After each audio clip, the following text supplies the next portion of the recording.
मैं नौकरानी नहीं, देवरानी हूँ। जानवी अपनी छोटी बहन कनिका से वीडियो कॉल पर बात कर रही है। वो अपने घर की सुख सुविधाओं को कनिका को दिखाते हुए कहती है, अरे कनिका, तू कुछ दिनों के लिए यहीं रहने आ जा। अब तो मेरे देवर अक्षय की भी बहुत अच्छी नौकरी लग गई है। तू यहाँ आएगी तो मैं तुम दोनों की शादी की बात भी चला दूंगी। फिर हम दोनों बहनें एक ही घर में राज करेंगी। तुझे तो पता ही है कि मैं यहाँ की मालकिन हूँ, और तू मेरी देवरानी बनकर आएगी तो पूरा घर हमारी उंगलियों पर नाचेगा। दीदी, आप कह रही हैं तो ठीक है, मैं शाम तक आपके पास पहुँच जाऊंगी। जानवी फोन रखती है और हॉल की तरफ बढ़ती है। हॉल में उसकी सास और उसका पति आकाश बैठे चाय पी रहे हैं। जानवी वहां आकर सोफे पर बैठती है और कहती है, माँ जी, आपको एक बात बतानी थी। मेरी छोटी बहन कनिका आज कुछ दिनों के लिए यहाँ रहने आ रही है। अरे ये तो बहुत अच्छी बात है जानवी, कनिका तो बहुत प्यारी बच्ची है। उसे आए हुए भी काफी समय हो गया है। ठीक है, वो आज आ रही है तो तुम रसोई में उसकी पसंद का कुछ अच्छा बना लेना। मेहमान आ रहे हैं तो स्वागत में कोई कमी नहीं रहनी चाहिए। अच्छा, कनिका अचानक आ रही है? तुमने पहले बताया नहीं जानवी। पर चलो ठीक है, अक्षय भी घर पर ही होगा शाम को। अक्षय की नई नौकरी की खुशी में एक छोटा सा पारिवारिक मिलन भी हो जाएगा।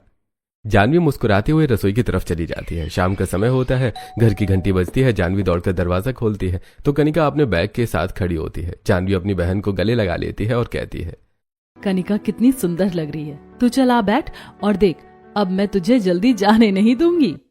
जानवी अपनी बहन को हॉल में बिठाती है। घर के सभी सदस्य हॉल में इकट्ठा होते हैं। अक्षय भी ऑफिस से वापस आ चुका है। वो कनिका को देखकर मुस्कुराता है। थोड़ी देर कनिका से बात करने के बाद जानवी डाइनिंग टेबल पर सभी के लिए खाना लगा देती है। सभी लोग खाना खाने बैठ जाते हैं। खाना देखकर कनिका कहती है, वाह दीदी, खाना तो बहुत ही लाजवाब दिख रहा है। ये पनीर की सब्जी और कोफ्ते, खुशबू से ही मुंह में पानी आ रहा है। आपने सच में बहुत मेहनत की है दीदी, आपने खाना वाकई बहुत अच्छा बनाया है। कनिका, तुम्हारी दीदी ने ये खाना बनाया नहीं है, बल्कि शहर के सबसे बड़े होटल से मंगाया है। इससे तो बस गर्म करने का कष्ट हुआ है। जानवी को तो तुम जानती ही हो, इसे रसोई में जाने से ज्यादा फोन पर ऑर्डर देना पसंद है। अरे भाई, आप भी ना भाभी को छेड़ने का कोई मौका नहीं छोड़ते। खैर, जो भी हो, खाना भाभी ने बनाया हो या बाहर से मंगवाया हो, बात तो एक ही है। आज भाभी की बहन आई है, इसी बहाने हमें इतना अच्छा और शाही खाना खाने को मिला, वरना रोज तो वही दाल चावल मिलते हैं। अक्षय सही कह रहा है, आज का माहौल बहुत अच्छा है। कनिका बेटा, तुम आराम से खाना खाओ, और हाँ, ये घर भी बिल्कुल अपने घर जैसा ही समझना। सभी लोग खाना खाते हैं। डिनर करने के बाद जानवी और कनिका छत पर जाती हैं।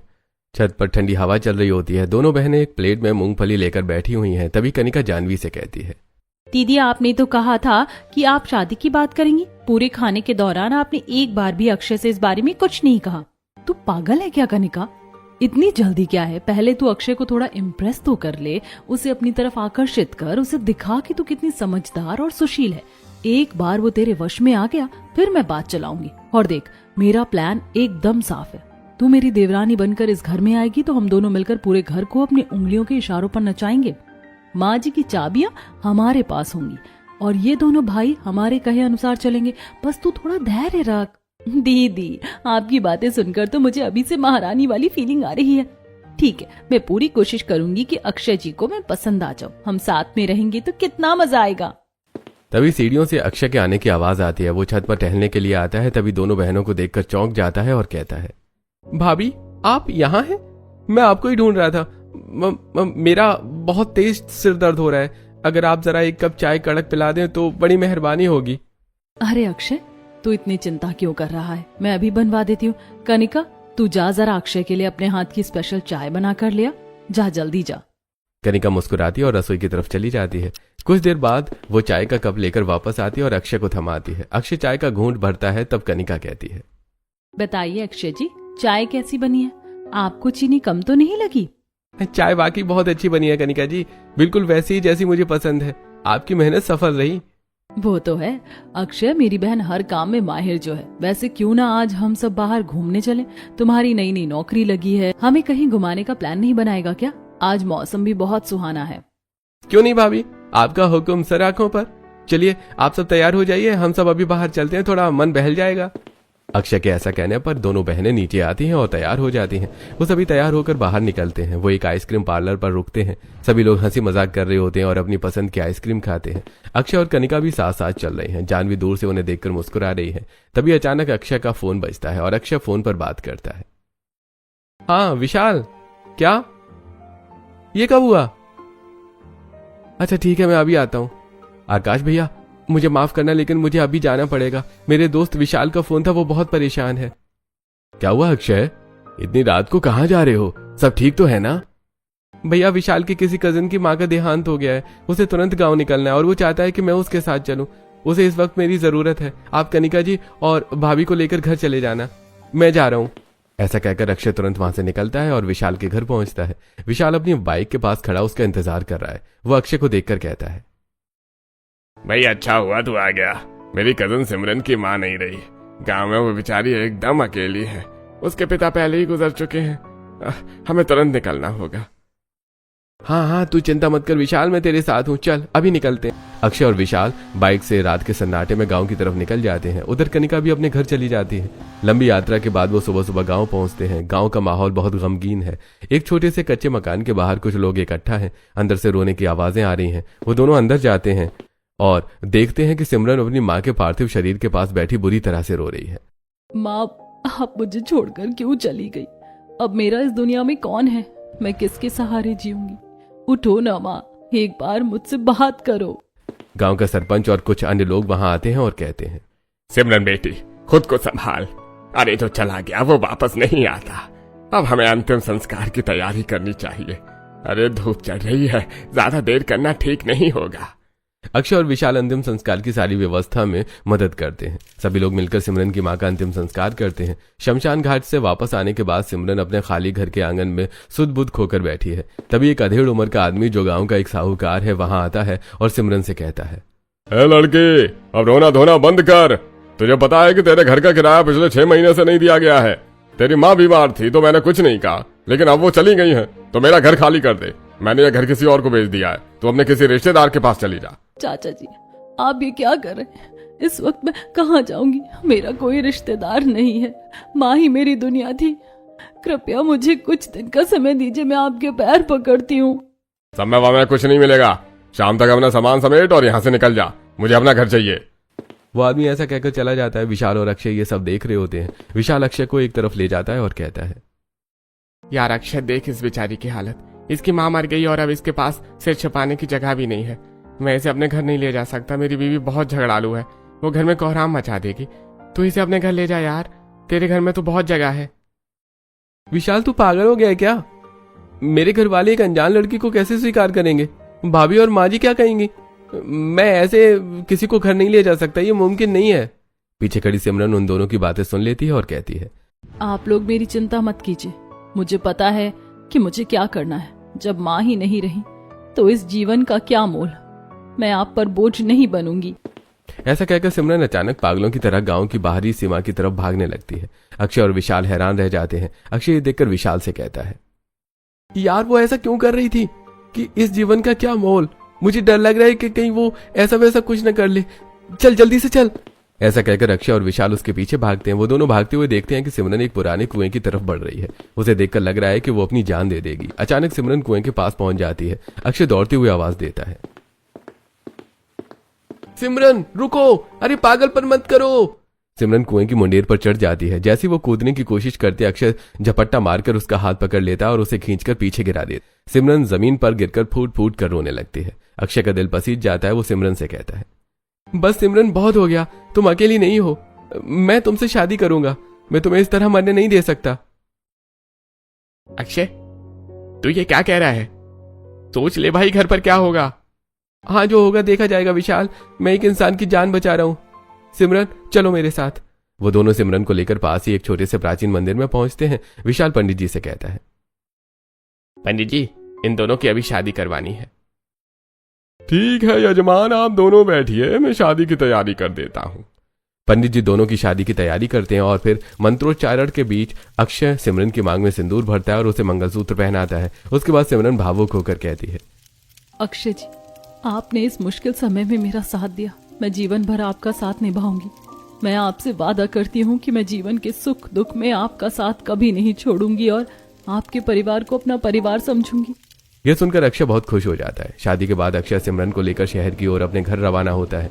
घर के बाहर पहुंचकर अक्षय की धड़कनें तेज हो रही हैं। उसे पता है कि अंदर तूफान इंतजार कर रहा है। अक्षय डोरबेल बजाता है। जानवी मुस्कुराते हुए दरवाजा खोलती है। जैसे उसकी नजर अक्षय के गले में पड़ी माला और उसके पीछे खड़ी सिमरन पर पड़ती है, उसके पैरों तले जमीन खिसक जाती है। तभी जानवी गुस्सा होते हुए कहती है, ये सब क्या है अक्षय? ये लड़की कौन है? और तुम दोनों के गले में फूल मालाएं क्यों हैं? तुमने शादी कर ली? हाँ भाभी, ये सिमरन है मेरी पत्नी। परिस्थितियां कुछ ऐसी थी कि मुझे ये फैसला लेना पड़ा। माँ जी, आकाश, जल्दी बाहर आइए। देखिए ये अक्षय क्या तमाशा कर रहा है। इसने तो घर की इज्जत की धज्जियां उड़ा दी। निर्मला और आकाश हड़बड़ाकर हॉल में आते हैं। सिमरन को नई बहू के रूप में देखकर दोनों स्तब्ध रह जाते हैं। निर्मला के तो होश ही उड़ जाते हैं। तभी निर्मला कहती है, अक्षय बेटा, ये क्या अनर्थ कर दिया तूने? बिना बताए बिना पूछे कौन है ये लड़की? कहाँ से आई है? अक्षय, कम से कम हमें एक फोन तो कर देते। ये अचानक शादी करने का क्या मतलब है? हम लोग कनिका और तुम्हारी शादी कराने के बारे में सोच रहे थे और तुम हो कि। भैया, माँ जी सुनिए, इसकी माँ गुजर गई थी। इसके पास रहने की कोई जगह नहीं थी, कोई सहारा नहीं था। ये आत्महत्या करने जा रही थी। मैं इसे मरते हुए नहीं देख सकता था, इसलिए मैंने इससे शादी की। इसमें गलत क्या है? गलत क्या है? तुम पूछ रहे हो गलत क्या है? मैंने अपनी बहन कनिका को यहाँ बुलाया था। मैं चाहती थी कि वो इस घर की बहू बने। वो इतने अच्छे खानदान की है, इतनी पढ़ी लिखी है, और तुम इस गरीब बेघर लड़की को उठा लाए। मैं इस अपमान को बर्दाश्त नहीं करूंगी। अगर ये इस घर में रहेगी तो मैं यहाँ नहीं रहूंगी। मैं अभी ये घर छोड़कर जा रही हूँ। बहू, शांत हो जा बेटा। अब जो होना था वो हो गया। शादी हो गई है, अब इस हंगामे का क्या मतलब? जाने दे, अब जो किस्मत में लिखा था वही हुआ। हाँ जानवी, माँ सही कह रही है। अब शादी हो चुकी है, इसे स्वीकार करना ही होगा। गुस्से में घर छोड़ने की बात मत करो। नहीं आके, तुम लोग इसके साथ रहो, मैं नहीं रह सकती। ये लड़की हमारे स्टैंडर्ड की नहीं है। इसने मेरा सपना तोड़ दिया। बहुत समझाने पर भी जानवी भी नहीं मानती और अपने कमरे में जाकर अपना सामान पैक करने लगती है। तभी निर्मला वहां आती है और उसे समझाते हुए कहती है, जानवी मेरी बात सुन। अभी गुस्से में आकर कोई गलत कदम मत उठा। अगर तू घर छोड़कर गई तो आकाश भी तेरे पीछे आएगा और फिर अक्षय भी अलग हो जाएगा। घर टूट जाएगा। एक काम कर, इसे अभी घर में रहने दे। इसे बहू नहीं बल्कि एक नौकरानी के तौर पर रख ले। घर का सारा काम इससे करवाएंगे, तेरा बोझ भी कम होगा। धीरे धीरे देखेंगे क्या करना है, लेकिन अभी शांत रहे। नौकरानी? ठीक है माँ जी, अगर आप कह रही हैं तो मैं इसे रहने दूंगी, लेकिन मेरी एक शर्त है। ऐसा कहकर जानवी हॉल में आती है। पीछे पीछे निर्मला भी हॉल में आती है और फिर जानवी सभी से कहती है, ठीक है, तुम यहाँ रह सकती हो, लेकिन सिर्फ एक शर्त पर। तुम इस घर में बहू बनकर नहीं बल्कि मेरी नौकरानी बनकर रहोगी। घर का झाड़ू पोछा, खाना बनाना, कपड़े धोना सब तुम्हें करना होगा। अगर मंजूर है तो अंदर आओ, वरना अपना रास्ता नापो। भाभी ये आप क्या कह रही हैं? ये मेरी पत्नी है, ये नौकरानी नहीं, आपकी देवरानी है। आप इसके साथ ऐसा बर्ताव कैसे कर सकती हैं? यही तो इसकी सबसे बड़ी गलती है कि ये मेरी नौकरानी नहीं देवरानी है, और इसी की सजा मैं इसे देना चाहती हूँ। फैसला अब तुम दोनों के हाथ में है। अक्षय जी, शांत हो जाइए। भाभी जी, मुझे मंजूर है। मैं इस घर की नौकरानी नहीं, आपकी देवरानी हूँ, लेकिन अगर अपने ही परिवार के लोगों की सेवा करनी है, घर का काम करना है, तो मुझे इसमें कोई दिक्कत नहीं है। मैं तैयार हूँ। और वैसे ही किस्मत मुझे अपने परिवार से दूर कर चुकी है। मैं एक बार फिर अकेले नहीं होना चाहती। पर सिमरन, ये गलत है। नहीं अक्षय जी, आपने मुझे एक नया जीवन दिया है। मेरे लिए यही बहुत है। मैं अपनी जगह खुद बना लूंगी। सिमरन के समझाने पर अक्षय भी मान जाता है। अब सिमरन घर के अंदर कदम रखती है। जानवी उसे नफरत भरी नजरों से देखती है। रात हो जाती है और सिमरन को एक छोटा सा कमरा दे दिया जाता है। वो उसी कमरे में जाती है और सो जाती है। अगली सुबह वो सूरज निकलने से पहले ही उठ जाती है। वो पूरे घर की साफ सफाई करती है और फिर रसोई में जाकर गंदे बर्तन धोने लगती है। तभी जानवी भी वहां आती है और गुस्सा होते हुए कहती है, सुन, बर्तन धोने के बाद ये पूरी रसोई अच्छी तरह साफ करना, और उसके बाद सबके लिए नाश्ता बनाना। फिर देखेंगे कि तुझसे कौन कौन से काम करवाने हैं। जी जेठानी जी, आप चिंता मत कीजिए, मैं सब कर लूंगी। ऐसा कहकर जानवी वहां से चली जाती है और सिमरन फिर से बर्तन धोने में लग जाती है। बर्तन धोने के बाद वो रसोई की साफ सफाई करती है और फिर सभी के लिए चाय नाश्ता बनाती है और हॉल में सभी को लाकर देती है। सभी लोग चाय पीते हैं। तब जानवी चाय का कप फेंकते हुए कहती है, इतनी घटिया चाय बनाई है तूने, गरीब कहीं की। मुझे इतनी घटिया चाय पीने की आदत नहीं है। इसकी सफाई कर और फिर जाकर खाना बना। ये देखकर सिमरन टूटे हुए कप के टुकड़े उठाते हुए मन ही मन सोचती है, मैंने कभी सोचा ही नहीं था कि मेरा वैवाहिक जीवन ऐसे शुरू होगा। मैं इस घर की देवरानी हूँ, नौकरानी नहीं, लेकिन मैं कुछ नहीं कर सकती। मुझे ये बर्दाश्त करना ही होगा। ऐसा सोचते हुए सिमरन कप के टुकड़े ले जाकर डस्टबिन में डालती है। फिर दोपहर का खाना तैयार करने लगती है। थोड़ी देर बाद जानवी रसोई में आती है और खाने की खुशबू सूंघकर गुस्सा होते हुए कहती, सिमरन तुमने खाना बना लिया? ठीक है, अब इसे डाइनिंग टेबल पर रख दो। याद रखना, तुम सिर्फ खाना बनाकर डाइनिंग टेबल पर रखोगी। टेबल पर खाना हम खुद परोसेंगे। मैं तुम्हारा परोसा हुआ खाना नहीं खाऊंगी। जेठानी जी, मैं इस घर की नौकरानी नहीं, देवरानी हूँ। आपको मेरे साथ ऐसा व्यवहार नहीं करना चाहिए। मैंने बहुत मन से खाना बनाया है, मुझे सभी को खिलाने दीजिए, मुझे खुशी होगी। तू इसी लायक है, अपनी औकात मत भूल।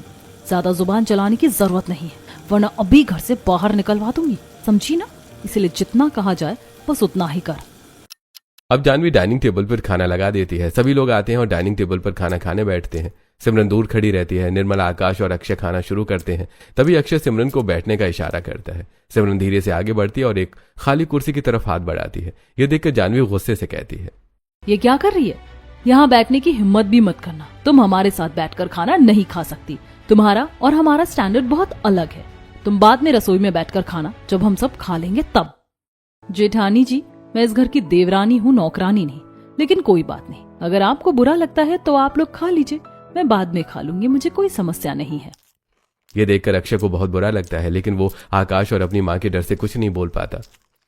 वो बस चुपचाप खाना खाता है। खाना खत्म होने के बाद आकाश और अक्षय ऑफिस के लिए चले जाते हैं।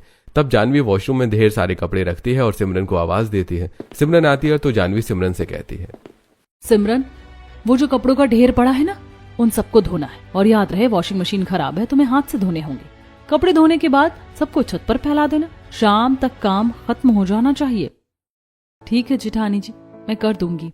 काम बताकर जानवी वहां से चली जाती है। सिमरन वॉशरूम में बैठकर ढेर सारे कपड़े धोती है। उसके हाथों में छाले पड़ने लगते हैं, लेकिन वो शिकायत नहीं करती। फिर वो कपड़े सुखाने के लिए छत पर जाती है। वहां ममता उसे इतने सारे कपड़े सुखाते हुए देखकर कहती है, अरे तुम तो नई बहू हो ना, अक्षय की पत्नी? मैंने सुना था कि अक्षय ने अचानक शादी कर ली। जी हाँ, मैं ही अक्षय जी की पत्नी हूँ। और आपने सही सुना कि हमारी शादी अचानक हुई है। तो तुम्हारी मुंह दिखाई की रस्म नहीं हुई? आमतौर पर नई बहू के आने पर तो अब बड़ा उत्सव होता है। जी, मुंह दिखाई की रस्म की क्या जरूरत है? मैंने ही मना कर दिया था। घर के काम करना भी तो जरूरी है ना। अरे ये क्या बात हुई? तुम इस घर की देवरानी हो, कोई नौकरानी नहीं। तुम्हारी भी अपनी इज्जत है। जानवी को ऐसा नहीं करना चाहिए था। वो ऐसा कह ही रही थी कि तभी जानवी छत पर आ जाती है। उसे पड़ोसन और सिमरन को बात करते देख गुस्सा आता है। जानवी गुस्से से सिमरन से कहती है, सिमरन, इतना समय हो गया, अभी तक कपड़े ही नहीं सूखे। जल्दी नीचे चल, नीचे बहुत काम पड़ा है। फालतू बातें करने का वक्त नहीं है हमारे पास। सिमरन सिर झुकाकर नीचे चली जाती है। निर्मला जानवी की तरफ नफरत से देखती है और मन ही मन सोचती है, देखो तो इसे, अपनी अमीरी का कितना घमंड है। अपनी ही देवरानी को नौकरानी बनाकर रख रही है। बेचारी लड़की कितनी सीधी है। ये जानवी तो बहुत ही जालिम निकली। नीचे आकर जानवी अपने कमरे का दरवाजा खोलती है और सिमरन से कहती है, सिमरन, मेरे कमरे में बहुत धूल है, जाकर पूरी सफाई कर देना। और हाँ, बेडशीट भी बदल देना। और हाँ, सारा काम अच्छी तरह करना। मुझे सफाई में कोई कमी नहीं चाहिए। जेठानी जी, अभी ही तो मैंने इतने सारे कपड़े धोए हैं, मेरे हाथों में भी दर्द होने लगा है। क्या मैं थोड़ी देर आराम कर लूं? कोई जरूरत नहीं है आराम करने की। चुपचाप मेरे कमरे की सफाई कर। जेठानी जी, आपको मेरे साथ ऐसा व्यवहार नहीं करना चाहिए। मैं नौकरानी नहीं, देवरानी हूँ। लेकिन फिर भी आपको इसमें खुशी मिलेगी तो मैं ये कर देती हूँ। ऐसा कहकर सिमरन सफाई करने लगती है और जानवी हॉल में आकर सोफे पर बैठ जाती है और टीवी देखने लगती है। उधर निर्मला अपने कमरे में कुछ ढूंढ रही थी। वो हॉल में आती है और जानवी से कहती है, बेटा जानवी, मेरा चश्मा नहीं मिल रहा, मुझे कुछ दिखाई नहीं दे रहा, तू जरा मेरा चश्मा ढूंढ दे।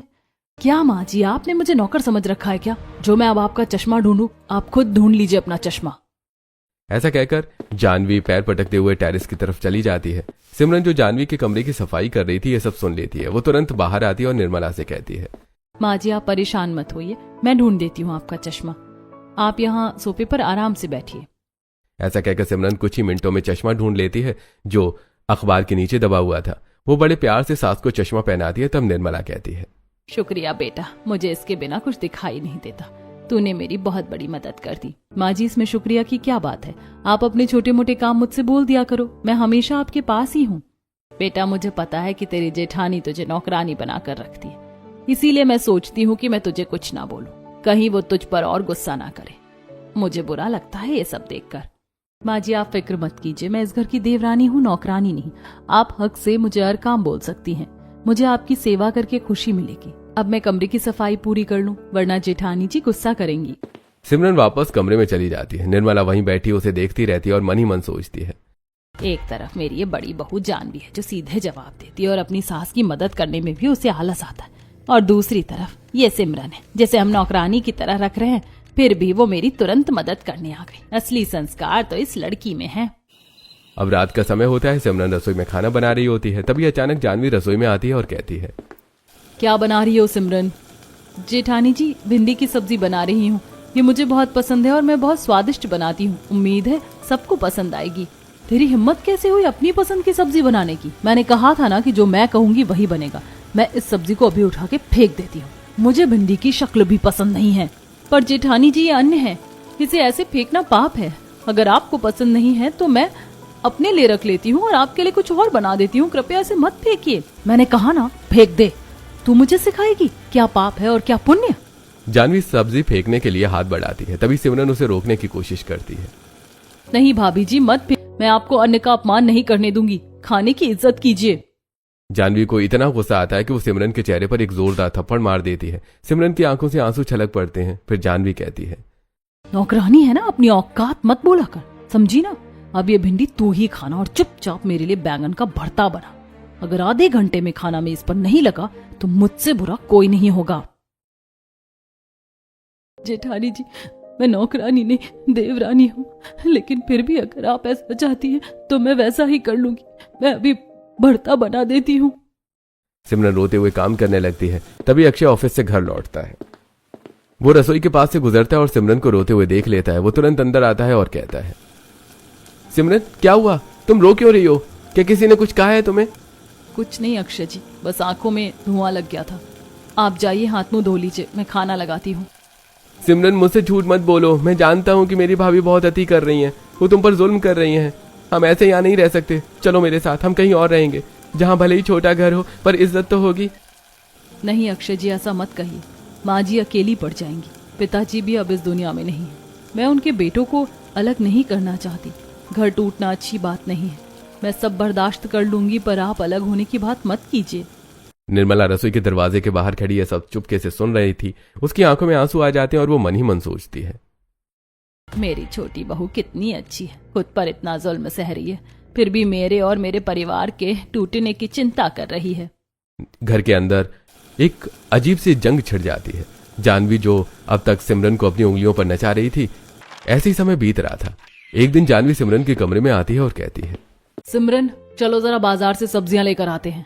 ठीक है जेठानी जी, मैं अभी तैयार हो जाती हूँ। कोई जरूरत नहीं है तैयार होने की, सब्जियां ही तो लेने जा रहे हैं, ऐसे ही चलो। अब जानवी सिमरन को बिना तैयार हुए अपने साथ लेकर निकलती है, लेकिन वो सब्जी मार्केट जाने की बजाय अक्षय और आकाश के ऑफिस पहुंच जाती है। ऑफिस में वो सिमरन को अक्षय के सभी दोस्तों से मिलवाती है। अक्षय का दोस्त निहाल उसकी पत्नी का मजाक उड़ाते हुए कहता है, अरे ये क्या भाभी जी, आपके साथ ये कौन है? आपकी नौकरानी है या देवरानी? इसका हुलिया तो बिल्कुल नौकरानी की तरह लग रहा है। ये सुनकर सभी लोग हंसने लगते हैं। तब जानवी धीरे से अक्षय के पास आकर उसके कान में कहती है, देखा आपने, इस गरीब लड़की ने अपना कितना मजाक उड़वाया। अगर मेरी बहन आती तो आपके दोस्तों में इज्जत बढ़ जाती। ये सुनकर अक्षय गुस्से से सिमरन की तरफ देखता है। थोड़ी देर बाद जानवी सिमरन को लेकर घर आ जाती है। अब जानवी हर दिन अक्षय को किसी न किसी तरह सिमरन के खिलाफ भड़काती और इस तरह अक्षय भी धीरे धीरे सिमरन से दूर होने लगा था। इसी बात का फायदा उठाकर एक दिन जानवी कनिका को फोन करती है और कहती है, कनिका तू जल्दी से अपना सामान पैक कर और यहाँ आ जा। लोहा गर्म है, अभी हथौड़ा मारना होगा। मैंने अपनी देवरानी को नौकरानी बनाकर रखा है और अक्षय को भी उसके खिलाफ भड़का दिया है। बस अब किसी बहाने सिमरन को घर से निकाल दूंगी और फिर तुझे अपनी देवरानी बनाऊंगी। बस तू जल्दी से यहाँ आ जा। कनिका ये सुनकर बहुत खुश हो जाती है। शाम तक कनिका जानवी के घर आ जाती है। कनिका जानवी को सिमरन के साथ बुरा व्यवहार करते हुए देखकर बहुत खुश होती है। ऐसे कुछ दिन बीत जाते हैं और एक दिन कनिका छत पर बैठी थी। तभी सिमरन वहां आकर कपड़े फैलाने लगती है। तब कनिका कहती है, ए नौकरानी, खूब मन लगाकर काम कर, क्योंकि तू यहाँ कुछ ही दिनों की मेहमान है। फिर तो दीदी तुझे इस घर से निकाल कर फेंक ही देंगी और मैं आऊंगी इस घर में राज करने के लिए। कनिका जी, मैं इस घर की नौकरानी नहीं देवरानी हूँ और मैं जानती हूँ कि जेठानी जी मुझे इस घर से निकाल कर फेंक देंगी और मेरी जगह आप आओगी।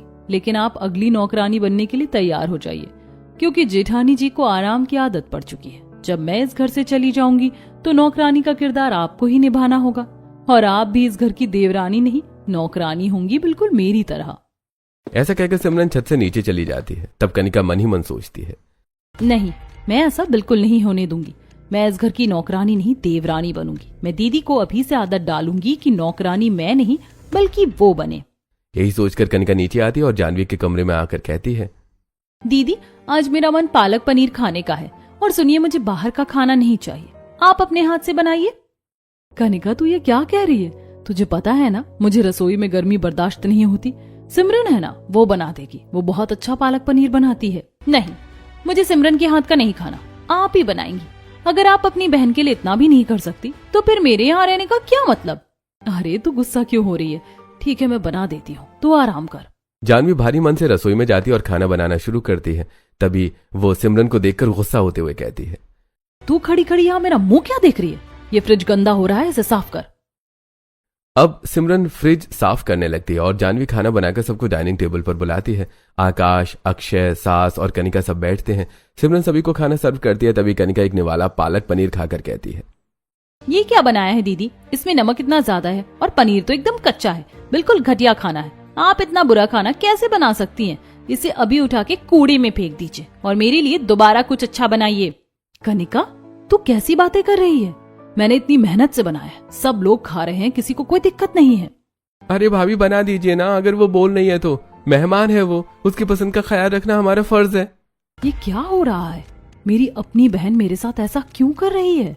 अब जानवी को दोबारा रसोई में जाना पड़ता है। उसकी आंखों में आंसू है। वो दोबारा पालक पनीर बनाकर लेकर आती है और डाइनिंग टेबल पर लगा देती है। फिर सभी लोग खाना खाते हैं। अगले दिन कनिका अक्षय से कहती है, अक्षय जी, आज शाम को मेरी कुछ कॉलेज की सहेलियां मुझसे मिलने यहाँ आ रही हैं।